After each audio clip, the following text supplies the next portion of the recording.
Yuma Daf Lamadalef Amoudalef, bonjour. Aujourd'hui, nous allons commencer à partir de 2 lignes avant la fin du hamoud précédent. Messiata Dishmaya. Alors, Amarle Abaye le Rav Yosef. Abaye a dit à Rav Yosef, qui était son maître. Abaye dit à son maître, dis-moi, j'ai une question. On peut lire la parenthèse d'après Rashi en tous les cas. Les Rav Yosef, les Rabbi Yehuda, selon Rabbi Yehuda d'Amar Srach, qui a dit Srach. Alors on se souvient, la marloquette, est-ce que la tvila qu'on doit faire en rentrant au Beth Amikdash, avant de rentrer au Beth Amikdash, est-ce que c'est une tvila, donc de se tremper, c'est obligatoire, minatora, ou c'est juste les Chachamim qui l'ont institué pour nous rappeler qu'on doit être pur. Et donc, en allant au mikvé, je me dis, oh, peut-être que j'ai touché un reptile, donc il faut que je me purifie, il faut que j'attende ce soir pour entrer au Beth Amikdash, le coucher du soleil. Donc, voilà, ça c'est l'intérêt. Alors il lui demande, Tvilazou, cette tvila qu'on doit faire, on n'a pas Shchotzetz ou Enochrotzetz.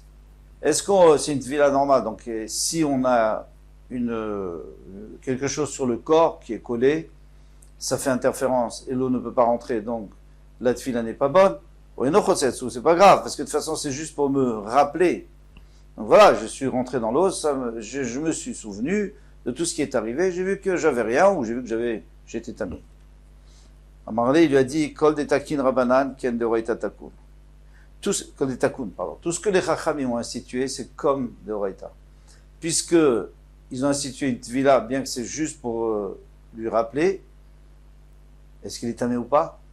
Eh bien, maintenant, il faut faire une tvila comme les chachamim, comme la Torah. C'est-à-dire avec toutes les obligations de nettoyer tout ce qui peut être collé sur la peau. Amarle Abaye le Rav Yosef. Alors Abaye a dit Rav Yosef, Biat mitzat shma bia olo shma bia. Encore une autre question. Shmia bia olo. Quelqu'un qui rentre seulement une partie de son corps dans le Beth Amikdash. Est-ce que ça s'appelle qu'il est rentré, donc il doit aller au mikvé avant? Ou ça s'appelle pas? C'est pas grave.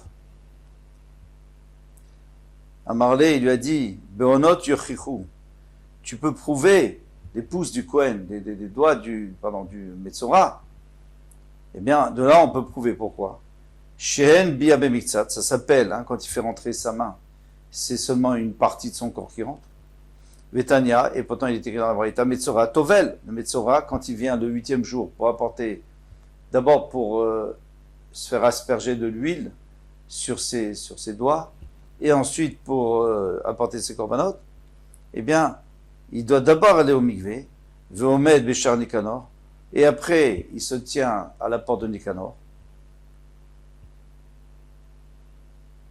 Donc tu vois bien que il est pur lui, puisqu'il est allé au mikvé hier déjà, avant le coucher du soleil, il est déjà allé au mikvé. Donc il est pur, et pourtant maintenant quand il rentre, il va rentrer que ses doigts, et il doit quand même aller au mikvé. Donc voilà, on a une réponse. Une autre question.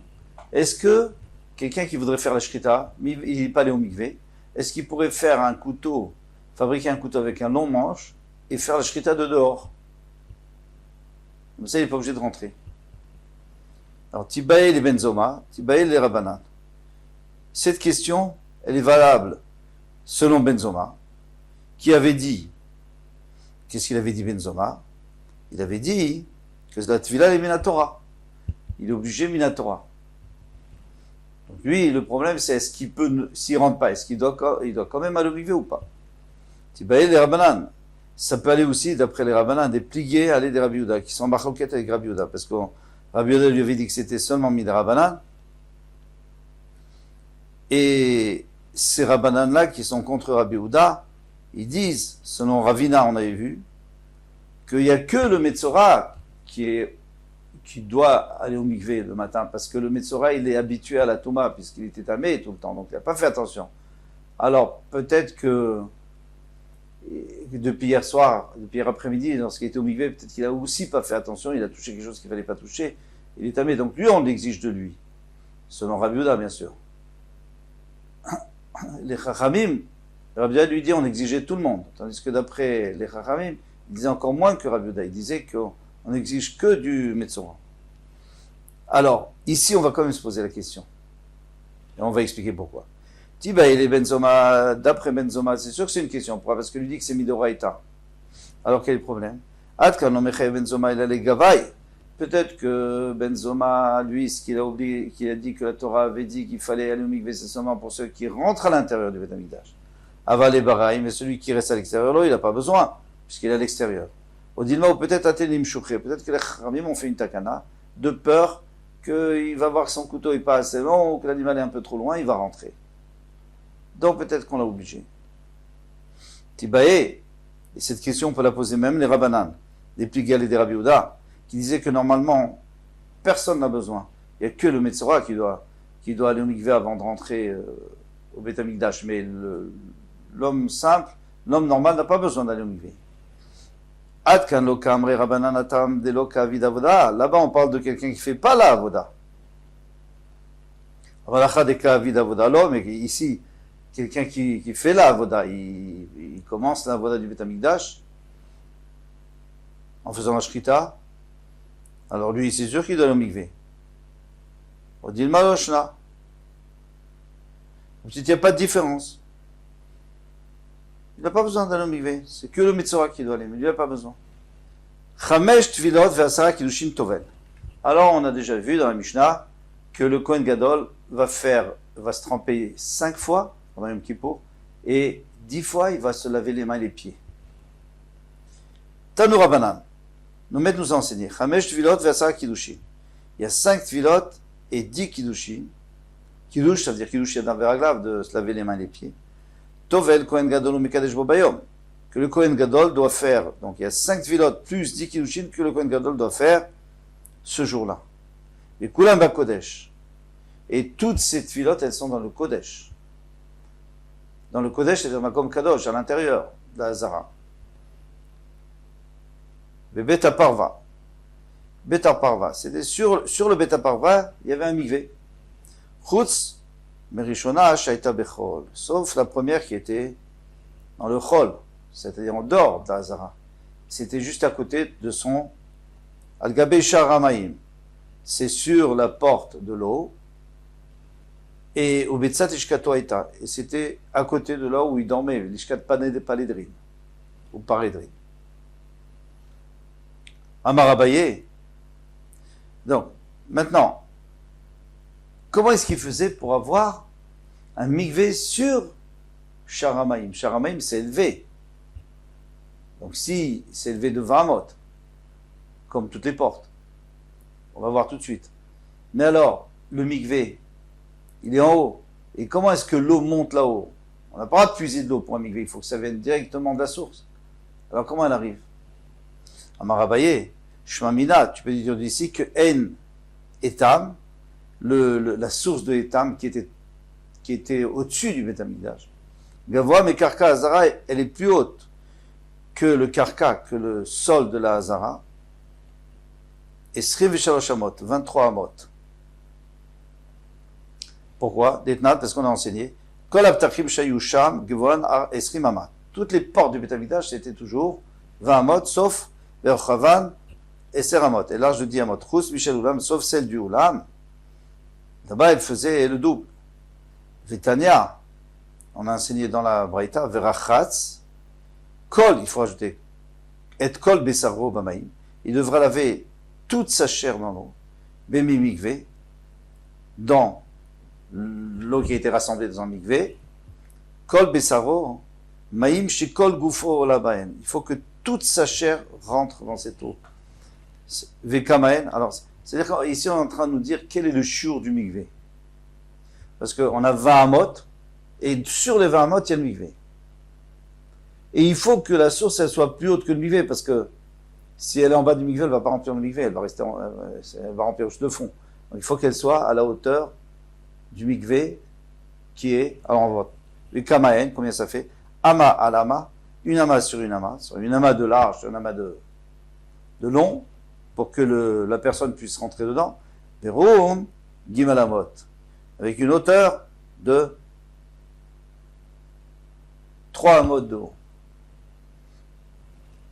Vesheru Chachamim Memikve Arbaim Sea. Donc les Chachamim, ils ont évalué que c'est 40 Sea. Alors maintenant, peu importe qui rentre dans le mikvé, une grande personne, une petite personne, ça revient au même. Il y a un minimum pour laquelle, il y a un minimum pour un mikvé. Ce minimum, il a été fixé par la Torah puisqu'elle a dit Kol Bessarou, il faut qu'il puisse rentrer entièrement. Alors on fait un calcul. Si on a une ama sur une ama, on peut rentrer, il n'y a pas de problème. Le problème, c'est que la personne fait 4 amot de haut. Il y a des gens qui font 4 amot de haut. Alors, comment ils vont faire pour entrer dedans? On ne parle pas d'une toute petite personne, elle n'a pas de problème. 1m50. Et quelqu'un qui fait plus qu'1m50, comment il fait? Alors, nous disent les Mefarshim, premièrement, l'eau va monter quand il va rentrer. Et en plus, il peut un peu baisser la tête, donc il arrivera. Donc il n'y a pas de problème.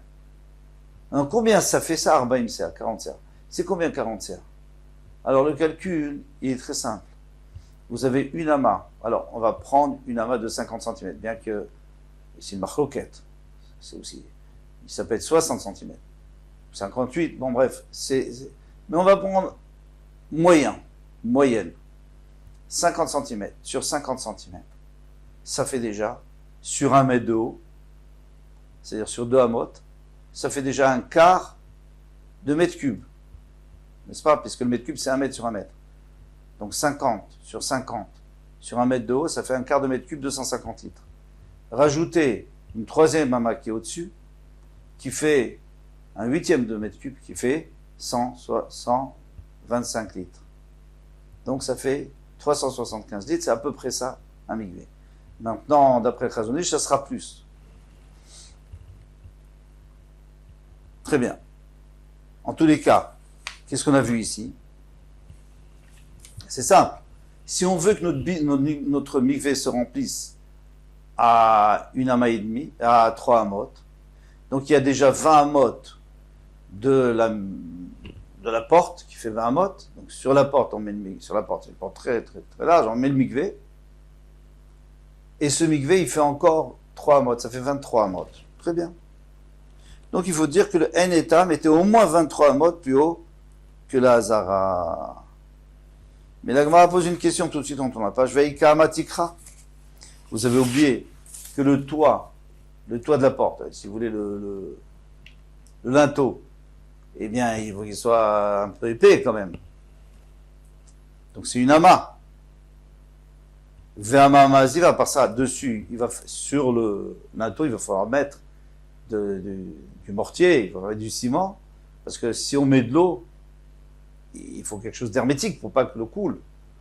Donc ça fait encore 2 amot. Qu'est-ce que répond la Gemara? Elle dit non. Sharim de Betamikdash, les portes de Betamikdash, Kevan, des Shishaninu, c'était du marbre. Et Mashu Avdele, donc ça suffit. Une petite épaisseur. Le marbre, c'est hermétique. Et c'est solide. Donc il y avait une dalle comme ça en marbre. D'accord, dit la Gemara, très bien. Il suffisait de faire un petite dalle. Vaïka aer bemashou, d'accord, mais elle existe cette dalle. Alors ne me dis pas 23, dis 23, quelque chose. Kevan delo avait un matin, puisque c'est pas une ama entière, l'ochashivla, ça compte pas. Et on termine jusqu'à la Mishnah par Soussadin shel Butz.